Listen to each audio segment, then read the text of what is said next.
Le chef de l'État burundais revient d'un voyage qu'il avait mené en République populaire de Chine, où il était parti en compagnie de son Excellence la Première Dame du Burundi, pour prendre part au forum sur la coopération sino-africaine. Ce forum était organisé sous le thème « Travailler ensemble » à promouvoir la modernisation et à construire une communauté d'avenir partagée Chine-Afrique de haut niveau. C'est une opportunité pour les États africains et le gouvernement chinois d'évaluer la qualité des relations de coopération entre l'Afrique et la Chine, mais également d'identifier les priorités des États africains afin que la Chine puisse contribuer sa pierre à l'édifice du développement du continent. Le thème centré, comme vous l'avez bien entendu, est similaire au thème ou au slogan du chef de l'État burundais « Ensemble, tout est possible ». Une phrase qui a été répétée à maintes reprises et qui converge avec les confirmations de tous les chefs d'État qui sont aujourd'hui conscients que le développement n'est pas possible si l'union ne fait pas la force. Au cours du forum, les présidents africains et le président chinois se sont convenus sur 10 actions prioritaires de partenariat qui vont guider les accords de coopération entre l'Afrique et la Chine durant les 3 années à venir. La première action prioritaire concerne le partenariat pour l'inspiration mutuelle entre civilisations. Deuxièmement, c'est l'action pour le partenariat du développement du commerce. Ensuite, l'action pour le partenariat sur le développement de la chaîne industrielle. Ensuite, le partenariat pour le développement de l'interconnexion, c'est-à-dire des voies routières, maritimes ou ferroviaires ou aéroportuaires. La 5e action est relative au partenariat pour le développement. La 6e action, le partenariat pour le développement de la santé. La 7e action repose sur le partenariat pour le développement de l'agriculture au bénéfice de la population. Ensuite, l'action de partenariat pour les échanges humains et culturels.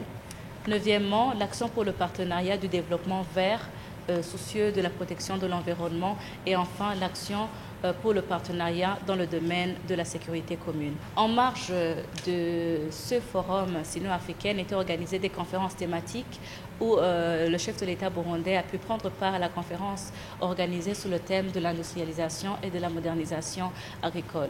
À cette occasion, il a pu partager l'expérience du Burundi, mais également la vision de bâtir un Burundi émergent en 2040 et développé en 2060, et où les actions prioritaires sont basées essentiellement sur le développement de l'agriculture. Le Burundi étant un pays qui est très riche en potentiel agricole, avec une pluviométrie très bonne, un sol fertile et tous les atouts relatifs à la végétation et à l'état naturel du Burundi ont été partagés avec les autres chefs d'État également qui ont pris part à cette conférence en guise de partage d'expérience, mais également de stimuler l'appel aux investisseurs agricoles. C'est une opportunité également de s'exprimer sur l'état de l'industrialisation au Burundi, où nous savons bien que nous avons beaucoup de richesses naturelles, mais qui sont encore à l'état brut, qui ont besoin d'une autre phase supplémentaire d'exploitation, voire même de commercialisation. C'était l'opportunité alors également de lancer un appel aux besoins urgents de l'industrialisation, que ce soit dans le domaine agricole, afin de passer non seulement à la récolte abondante, qui est l'état actuel du Burundi, et de passer à l'exploitation, à la conservation, et pour pouvoir favoriser l'exportation de ces produits sur le marché international. Ainsi, comme convenu lors de cette réunion, l'industrialisation et la modernisation agricole sera l'une des priorités pour les actions à venir dans le cadre de la coopération sino-burundaise. En marge du forum sino-africain et de ces conférences thématiques organisées, le chef de l'État burundais, son Excellence Evariste Ndayishimiye, s'est entretenu avec son Excellence Xi Jinping, le président de la République populaire de Chine. Lors de leur rencontre bilatérale, ils ont échangé sur la qualité des relations d'amitié, de fraternité et de coopération qui lient les deux pays, et ce, depuis de longues dates. La Chine et le Burundi se sont toujours soutenus mutuellement dans les forums internationaux.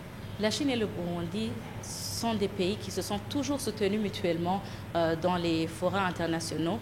Ils ont mutuellement défendu les intérêts vitaux de l'un et de l'autre, et se sont toujours soutenus, surtout également dans le domaine du développement, où nous savons bien que la Chine appuie le Burundi dans divers secteurs, notamment le secteur de l'agriculture, le secteur des infrastructures, le secteur de l'énergie, des mines et ainsi de suite. À titre d'exemple, la Chine a appuyé le Burundi même dans la construction du palais présidentiel. Nhare House, la Chine est en train d'appuyer les travaux de réaménagement de l'aéroport international Mekion Dadaye, de modernisation et d'extension de cet aéroport-là. Les deux présidents ont formulé le vœu de les renforcer davantage. Cette coopération puisse donner des fruits encore plus concrets pour accompagner le développement du Burundi, surtout qu'aujourd'hui nous avons une grande ambition d'être un pays développé et être un pays émergent, et ça en ayant 15 ans. Soucieux d'accompagner le Burundi sur son chemin de développement, leur Excellence se sont convenus sur les actions prioritaires qui seront menées bientôt afin d'appuyer le Burundi vers le développement. Premièrement, dans le cadre de la gouvernance, la Chine s'est engagée à intensifier les formations, les échanges avec les partis politiques, la coopération sous le renforcement des capacités. La Chine a également octroyé un don de 100 millions de yuan sans contrepartie pour appuyer le développement du Burundi dans des actions ou activités qui seront identifiées par le gouvernement burundais. La Chine a également accordé le principe de soutenir le Burundi dans les travaux d'extension de l'aérogare de l'aéroport international Mekion Dadaye. La Chine appuiera également le Burundi dans la construction du bâtiment qui va abriter le ministère des Affaires étrangères et de la coopération au développement. Un tarif douanier zéro sera appliqué sur tous les produits du Burundi exportés vers la Chine, et ce conformément ce qui a été décidé dans les 10 actions prioritaires du FOCAC, mais également en commençant par le Burundi, particulièrement l'exportation du café, d'autant plus qu'en marge de ce forum sino-africain, un mémorandum d'entente sur l'exportation du café en Chine a été signé entre les deux gouvernements. La Chine appuiera le Burundi également dans le domaine de la sécurité et dans le domaine de la défense. La Chine appuiera le Burundi dans le domaine touristique en invitant les tambourinaires burundais à venir prester dans les grands événements qui seront organisés par le gouvernement burundais dans le cadre de renforcer les échanges d'expériences en ce qui est de la culture et de l'art. Les relations traditionnelles dans le secteur de l'éducation, à travers l'appui au Confucius de l'université, dans le secteur de la santé, à travers l'envoi des groupes médicaux au Burundi, le secteur des médias, à travers les formations, toutes ces relations seront consolidées davantage. Pour les projets de coopération présentés par le chef de l'État burundais, la Chine a également donné son accord de principe pour soutenir les projets prioritaires du Burundi, notamment le jumelage entre la province de Sichuan et une des provinces du Burundi en ce qui est de la modernisation agricole, d'autant plus que cette province a beaucoup de similarités par rapport au Burundi, notamment sa végétation, notamment son climat et son sol fertile, des atouts comparables à des atouts dont dispose le Burundi, et qui donne un espoir que s'il y a un accompagnement de jumelage ou de partage d'expérience, le Burundi pourra également atteindre le degré de modernisation et de développement agricole qu'a atteint cette province de Sichuan. En marge du FOCAC, le président burundais s'est entretenu également avec le président du comité national de la conférence consultative politique et membre du comité permanent du bureau politique du comité central du Parti communiste chinois, le parti au pouvoir en République populaire de Chine. Durant leur échange, ils ont abordé la mise en œuvre des promesses faites par les chefs d'État, au niveau des chefs d'État, afin de concrétiser cette coopération par des actions concrètes de développement, des projets de développement multisectoriels, mais également des partages d'expériences entre les membres du parti PCC et les membres du parti CNDD-FDD qui est au pouvoir. Et la requête a été faite en sa qualité de président du Conseil des sages du parti CNDD-FDD qui est au pouvoir au Burundi. Le chef de l'État a invité les hommes d'affaires et les investisseurs chinois également à une réunion de partage d'expérience où il avait l'objectif de leur présenter la vision 2040-2060 et les inviter à investir au Burundi. Il les a présenté les opportunités d'investissement dans les différents domaines agricoles, énergie, infrastructures.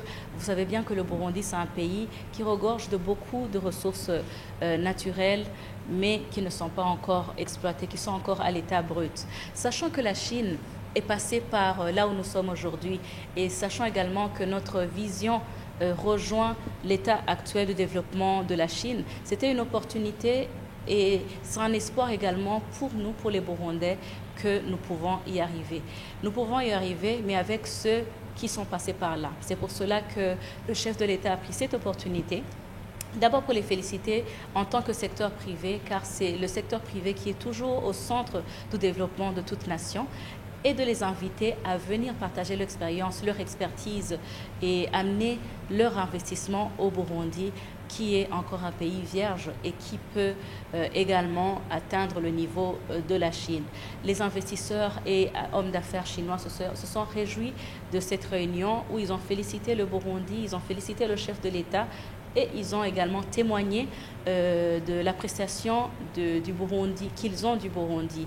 Ils se sont engagés avec enthousiasme à venir nombreux, notamment pour prendre part à la table ronde qui sera organisée au mois de décembre du 5 au 6, afin de leur présenter la vision du Burundi et d'inviter le secteur privé, les investisseurs venus du monde entier à accompagner le Burundi vers son émergence et son développement. Le chef de l'État a également visité la société TBA, qui est spécialisée dans la production de l'énergie, dans l'exploitation minière, mais dans la production de matériel en aluminium, dans la construction également des voies routières et des voies ferroviaires. Et c'est la même société qui va appuyer le Burundi dans l'exploitation du nickel et qui va également appuyer dans la construction du chemin de fer qui va relier Uvinza et Musongati.